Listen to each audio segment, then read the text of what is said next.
Hello 7th grade and welcome to the second video of the Persico History video series. This video is going to focus on some background information about the Middle Ages, so I hope you enjoy. Remember, anything you see written in red you should be copying into your social studies notebooks. The first topic I want you to start with is background information.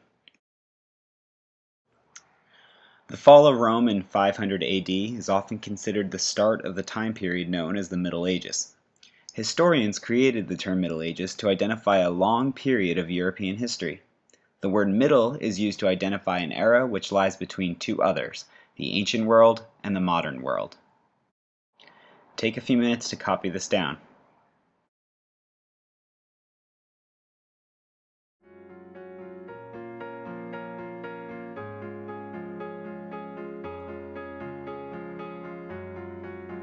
I've been walking in the same way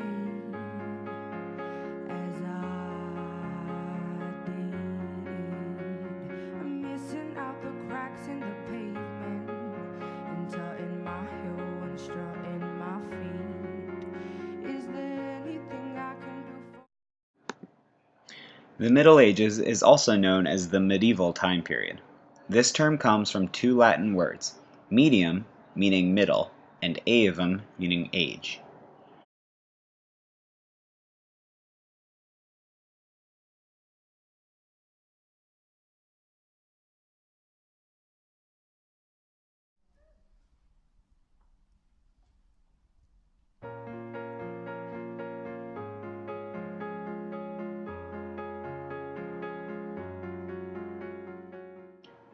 If you have trouble remembering how to spell medieval, just think about the fact that hundreds of millions of people died during this time period. The spelling will come quite quickly. Time for another subtopic. Label this one timeline and put the dates 500 to 1500. Those little squiggly lines stand for about, so we're talking from about the year 500 to about the year 1500. From the beginning to the end, the Middle Ages comprises over 1,000 years of history. As a result, there were remarkable changes that occurred during this expansive time frame. Great change came to our civilization during this time period. In fact, so much change happened that historians divide the Middle Ages into three different categories. The first is known as the Early Middle Ages, which lasted from the years 500 to 1000. The second is known as the High Middle Ages, which lasted from the year 1000 to 1300. And the last stage of the Middle Ages is known as the Late Middle Ages, which lasted from 1300 to 1500. Please write down all of those dates in your notebooks.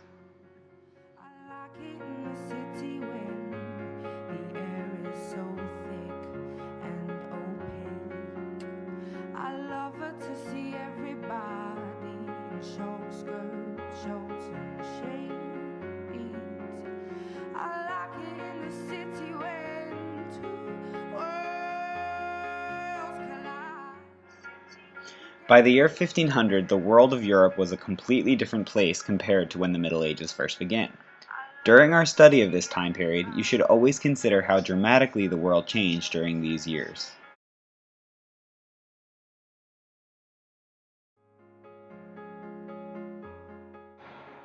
One of the most important ideas from this time period is the idea known as feudalism. Feudalism is a term that describes the social hierarchy of this time period. It was a system for organizing people by class and status. The next slide will show a picture of the feudal pyramid, which you should definitely copy into your notes. Use an entire page to draw the pyramid. I'll do it with you.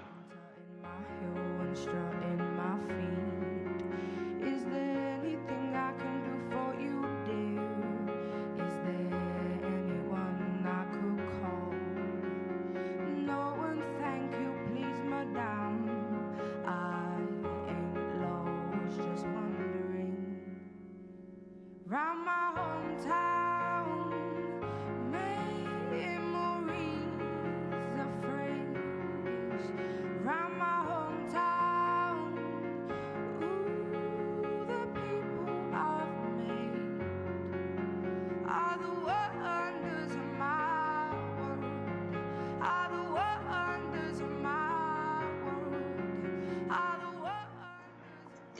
At the top of the pyramid is the monarch, otherwise known as the king or the queen.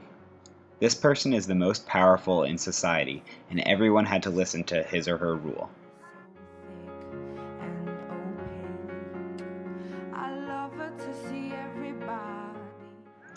Directly beneath the monarchs are the dukes and counts, otherwise known as lords. These people in medieval society owned a lot of land and reported directly to the king.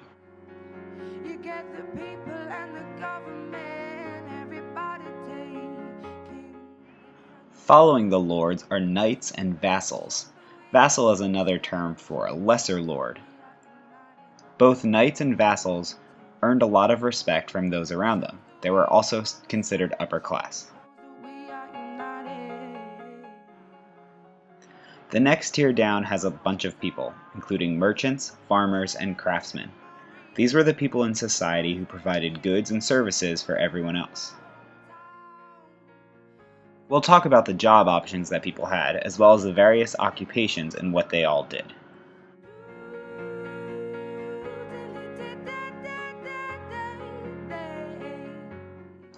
The lowest tier on the social pyramid was the group known as peasants. They also made up the biggest number.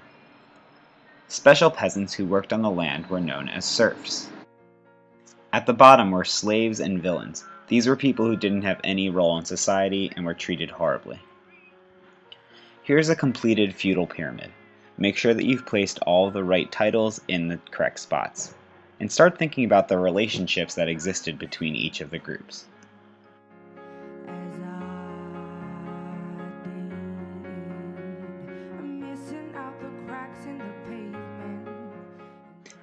The most important part of this pyramid is the relationship between each group. Let's start from the top and work down. The king or queen always had the most power. The lords and nobles promised loyalty to the king, and in return, the king would provide land and protection for these people.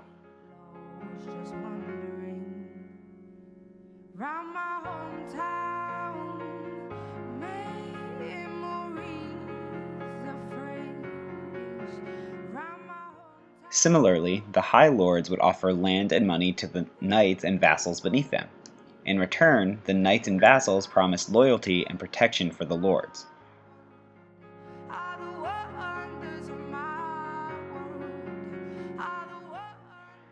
The knights and vassals also had a good relationship with the merchants and farmers beneath them. The knights and vassals would promise land and military protection to these people.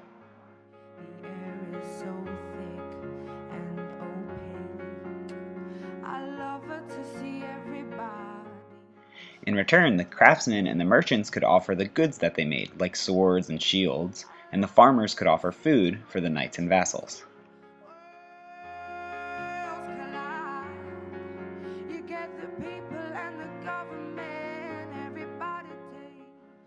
The peasants required protection too, so all of the higher class citizens could offer them protection, land, and a place to live.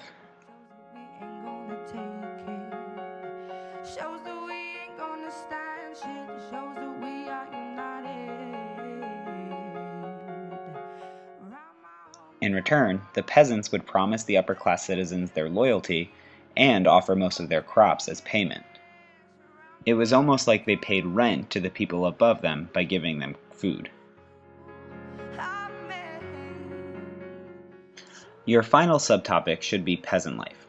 We're going to spend time talking about all of the different social groups, but I want to start with the peasants, because life as a peasant was not very pleasant.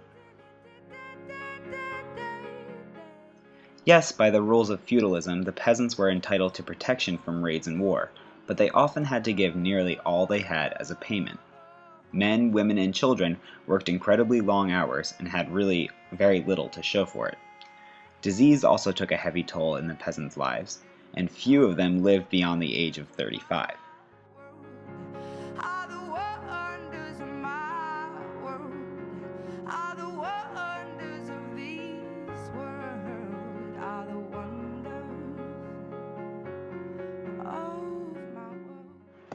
So that's all for this video, scholars. Thanks for watching the second video of the Persico History series. Remember, all of these videos can be found on our class website.